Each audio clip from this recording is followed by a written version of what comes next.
Once you log in into the app, and by the way, you can use a OmniLogic login, or the customer can create a new login if they have never been part of the Hayward automation ecosystem. But one of the first things that you're going to do is create a site. A site is just a equipment pad, a new installation, and that site is going to, you're later able to add equipment to it. So the first thing we're going to do is actually create a site. In this case, I have two different options. I can do a site for myself, or I can do a site for a homeowner. Ideally, if you're a pool professional, you're going to create a site for the homeowner, because that way the homeowner then is going to be able to take ownership of that site, and then you don't have to do anything else. So first, we're going to start creating a site for a homeowner. Just keep in mind, the only thing you're going to actually need is the email address. So make sure that before you do this step, you have the homeowner's email address, because that way they are actually going to get a notification from the OmniX app saying that, hey, you have a site available, claim it. So let's choose that option, customer's site, and we are going to need an email address. In this case, I'm just going to use our technical email address here at Hayward.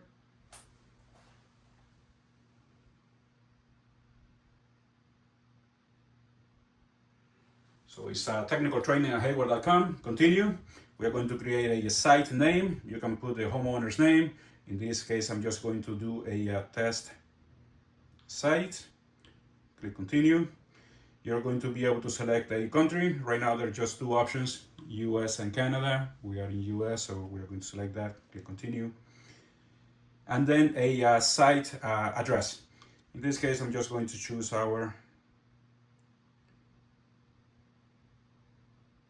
factory in Clemens, which is 1 Hayward Industrial Drive, Clemens, North Carolina. So it's going to go ahead and map it. Once it confirms the address, we're going to say yes, use this address. Then the test site has been created. We're going to go ahead and click continue. Once we have the site created, now we're just going to add a body of water. So this is just going to be a pool or a spa. This case, we're going to do continue. We're going to add pool. Next. I can change the name if I don't want it. If I want to name it something else, in this case, I'm just going to leave it as pool. Click continue. And then it's going to tell us that the body of water has been created. Now all we have to do is add equipment. We're going to go ahead and click on that, add equipment, and it's going to give me two different options here, a pump or a gateway. In this case, we're going to add a pump, so let's select that. And it's giving me the option here for the 400, 600, or 800 series, which is our OmniX variable speed pumps. We're going to click continue. And then it's telling me in order for the pump to be into connection mode or pairing mode, we just have to press the H on the back of the antenna or the module. So we're going to go ahead and press that H. Make sure you press it firmly. And once you press it, it's going to start blinking saying that it's looking for a connection. We're going to go ahead and click continue on my app. And then it should connect directly with the pump. As you can see in there, it says connection successful. If for whatever reason you get a notification that it wasn't able to connect, just make sure that you actually press that H, you press it firmly, and it goes into that blinking pattern showing that it is looking for a connection. Also make sure that you have Bluetooth enabled on your phone, because remember, the connection between the phone and the pump is through Bluetooth. Sometimes on the back end of the app, let it be Android or iOS, you have to enable the app to use the Bluetooth connection. So double check on that. And we are going to go ahead and click continue. And then we're going to get a couple of different options here. It says, if I want to do a filter pump, a water feature pump, or a booster pump, I'm going to leave it as a filter pump. Click continue. Again, I can change the name if I want to. I'm just going to leave it as filter pump. Continue. And then it's going to give me a couple of options. I'm going to do a advanced configuration because I want to show you all of the settings that we are actually able to program on this. So we are going to start with advanced configuration. Then I'm able to change the minimum and the maximum speed. If for whatever reason the hydraulic design on my pool doesn't allow the pump to run all the way through 100%, then I am able to go ahead and change that if I want. I'm just going to change it to 90% in this example. And let's say that I have a heater, or the hydraulic design doesn't at 18%, it's not enough for the pump to be able to move water through all of the pipe and the heater and so on. So in this case, I'm just going to change it to 25%, just so you see how it affects our configuration. We're going to go ahead and click continue. And then it's going to give me here the low, medium, and high. Since we said that the minimum speed is 25, then it's going to set the minimum at 25. In this case, the high, it is going to be 90 because that was the maximum speed that I set on the previous configuration, on the previous setting. So we're going to go ahead and click continue. I am able to adjust that, by the way, if I want. Then here is going to give me an option whether or not I want priming. In this case, I can say no, or I can leave it as yes and adjust the timing. You know your hydraulic design of the pool. Some pools, in just like 1 minute is enough for it to prime. In some cases, you need it longer. In this example, I'm just going to set it at 3 minutes and click continue. Next, it's going to give me a prompt and it's going to ask if this is an outdoor pool. Why is it asking that? It's important because this antenna, this module has a temp sensor built in. So if I have this pump installed outdoors, then I'm able to use the freeze protect. So I'm going to say yes in this example, so you see the parameters that I am able to adjust. Here it's going to tell me whether or not I want to enable freeze protect. I'm going to say yes, and it's going to allow me to adjust the temperature, and it's also going to allow me to adjust the speed at which the freeze protect is going to trigger. Let's say that yes, I want it at 38 degrees Fahrenheit, but I want it to run at, let's say, 75% during freeze protect. I'm going to go ahead and click continue.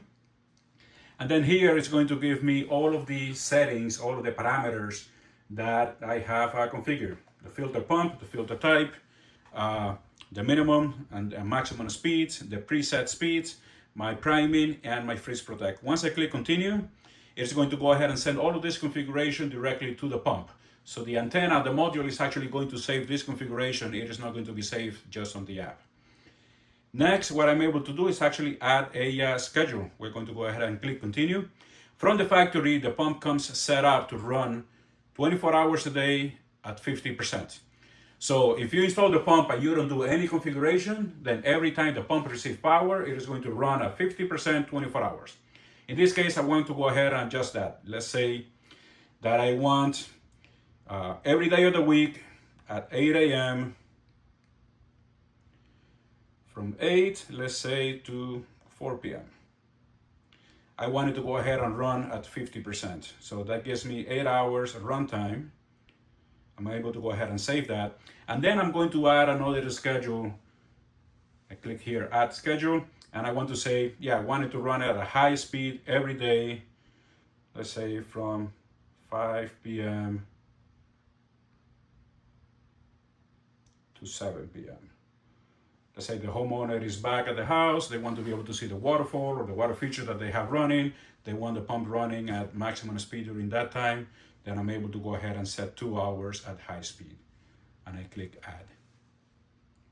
It's going to go ahead and again send this configuration directly to the pump, and it's going to give me here the schedules that I have set.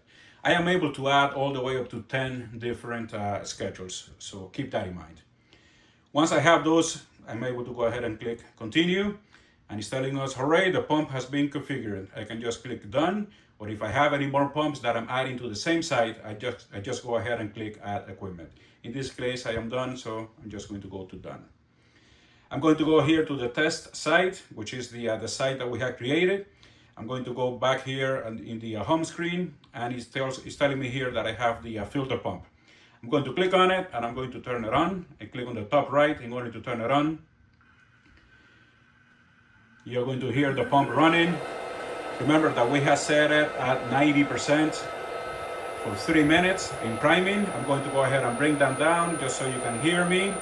If I am skipping priming, it's going to give me this alert saying, are you sure you want to skip the priming? It can damage the equipment. In this case, I'm just going to say yes. And it's going to automatically bring down the speed of the pump to 33%, which is what I set on my app. On the bottom of the app, it's showing me the schedules that I had selected. It's showing me that I'm able to do a countdown timer as well, which is an egg timer, if you're familiar with that. And then on the top right is showing me that I am connected to the pump via Bluetooth. So obviously, if I go and drive away from this equipment site, Bluetooth range is not going to work, so I won't be able to connect to the pump.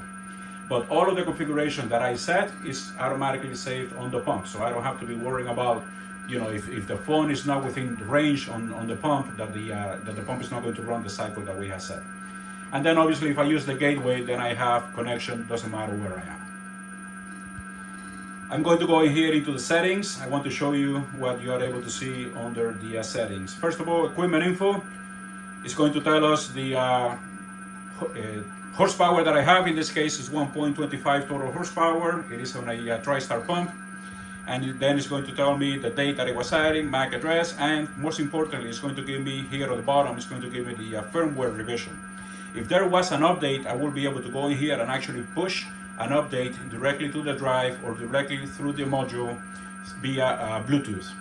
In this case, I don't have any updates available because I have done all of my updates previously, so I can just go back on this. Diagnostics. Here I'm going to be able to see that the pump is running. It's going to be telling me the speed, the revision on the drive, revision on the module, which is the antenna.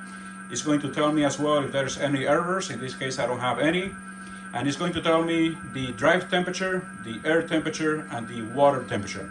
So these are parameters that you're going to be able to see. Obviously, if you have your water temp on the plumbing, then the homeowner is going to be able to see the water temperature as well.